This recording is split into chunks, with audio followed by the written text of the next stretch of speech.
রাহুলের রাত্রির অভ্যাস। রাহুল নবম শ্রেণীর এক ছাত্র। পড়াশোনায় ভালো হলেও ধীরে ধীরে সে মোবাইল গেমে আসক্ত হয়ে পড়ে। শুরুতে সে ভাবত আরও 5 মিনিট খেলে পড়তে বসব, কিন্তু এই 5 মিনিট কখনোই 5 মিনিট থাকত না। দিনে দিনে তার পড়াশোনার প্রতি আগ্রহ কমে যায়।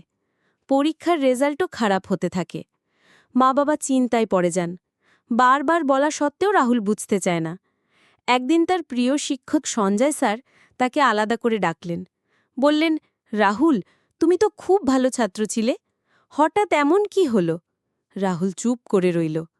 তখন স্যার তাকে এক গল্প শোনালেন, একজন মেধাবী ছাত্রের, যে মোবাইলের নেশায় নিজের ভবিষ্যৎ নষ্ট করেছিল। গল্পটি রাহুলকে নাড়া দেয়। সে প্রথমবারের মতো নিজের দিকে তাকায়।